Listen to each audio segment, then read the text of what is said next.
2026 সালের মধ্যে 59 জেলার বাড়ি বাড়ি পাইপলাইনের মাধ্যমে পৌঁছে যাবে রান্নার গ্যাস। সেই মোতাবেক ইতিমধ্যে কাজ শুরু হয়ে গেছে। রবিবার গৌরনগর গ্রাম পঞ্চায়েতের হিন্দুস্তান পেট্রোলিয়াম কর্পোরেশন লিমিটেডের গ্রামীণ বিতরক কেন্দ্রের উদ্বোধনী অনুষ্ঠানে এই ঘোষণা দেন মন্ত্রী টিঙ্কু রায়। গৌরনগর গ্রাম পঞ্চায়েতের কীর্তনতলী এলাকায় হিন্দুস্তান পেট্রোলিয়াম কর্পোরেশন লিমিটেডের গ্রামীণ বিতরক কেন্দ্রের উদ্বোধন হয় রবিবার।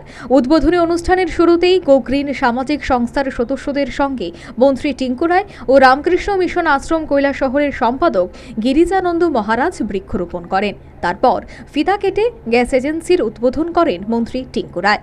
মুখ্য অতিথি হিসেবে উপস্থিত ছিলেন রামকৃষ্ণ মিশন আশ্রম কৈলাসহরের সম্পাদক স্বামী গিরিজানন্দ মহারাজ। এছাড়া উপস্থিত ছিলেন মহকুমা শাসক প্রদীপ সরকার, টিআইটিসির board of director Pintu Ghosh, Gaurnagar গ্রাম পঞ্চায়েতের প্রধান গোবিন্দ দেবনাথ সহ অন্যান্যরা। হিন্দুস্তান পেট্রোলিয়াম কর্পোরেশন লিমিটেডের অধীন গৌরনগরের রামকৃষ্ণ এইচপি গ্যাস গ্রামীণ বিতরক হচ্ছে রাজ্যের মধ্যে দ্বিতীয় গ্যাস এজেন্সি। এজেন্সিতে উজ্জ্বলা যোজনায় গ্রাম ও শহর মিলে প্রায় 1,500-এর অধিক নতুন গ্রাহক হয়েছে। অনুষ্ঠানের উদ্বোধক মন্ত্রী টিঙ্কু রায় বক্তব্য রাখতে গিয়ে বলেন, এবার যে বন্যা হয়েছে রাজ্যের ইতিহাসে তা সবথেকে বিধ্বংসী। রাজ্যের 10টি নদী তার চূড়ান্ত বিপদ সীমা অতিক্রম করেছে। রাজ্যের প্রায় 21 লক্ষ মানুষ বন্যায় ক্ষতিগ্রস্ত হয়েছে। এখনও হাজারো মানুষ শরণার্থী শিবিরে রয়েছে। প্রায় 15,000 কোটির অধিক টাকার সম্পদ নষ্ট হয়েছে। আমাদের রাজ্যের ইতিহাসে প্রথমবার এরকম একটা ভয়ানক বন্যা হয়েছে। আমাদের রাজ্যের প্রধান 11টা নদী, যার মধ্যে 10টা নদী তার এক্সট্রিমলি ডেঞ্জার লেভেল তা ক্রস করে নিয়েছিল। এবং আমাদের রাজ্যে এটা প্রথমবার হয়েছে যে বন্যায় প্রায় 21 লক্ষ মানুষ প্রভাবিত হয়েছে।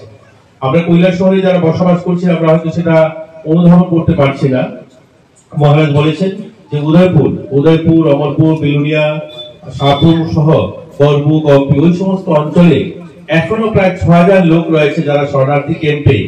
আরো 3-4 দিন থাকতে হবে, তাদেরকে বাড়িতে পৌঁছানো যাবে না সেই অবস্থায়।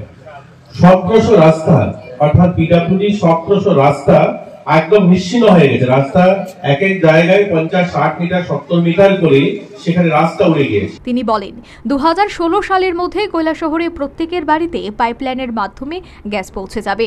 সে মোতাবেক ইতিমধ্যেই কাজ শুরু হয়ে গেছে। সে সাথে তিনি বলেন, রাজ্যে 56টি চা বাগানের মধ্যে 10,000-এর অধিক শ্রমিক রয়েছে।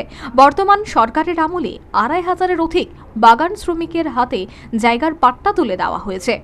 আমরা খুব শীঘ্রই কৈলাসহরে 2000 টার্গেট রয়েছে 2026-এর মধ্যে বাড়ি বাড়ি পাইপলাইন পিএনজি গ্যাস আমরা বাড়ি বাড়ি পৌঁছে দেওয়ার অলরেডি কাজ শুরু হয়ে গেছে। আমাদের এখানে আপনারা জানেন যে জলেবাসাতে যে আমাদের গ্যাস যেখানে উৎপন্ন করছে ওএনজিসি, সেটা টেন্ডার হয়ে সেটা আসাম এজিসিএল রয়েছে, আসাম গ্যাস কর্পোরেশন লিমিটেড, তারা সেটা টেন্ডার নিয়েছে। ঠিকভাবে যদি বলি, মানুষের মৌলিক অধিকার যেগুলো আজ কিন্তু প্রধানমন্ত্রী নরেন্দ্র মোদীজির নেতৃত্বে সেগুলো সুনিশ্চিত হচ্ছে।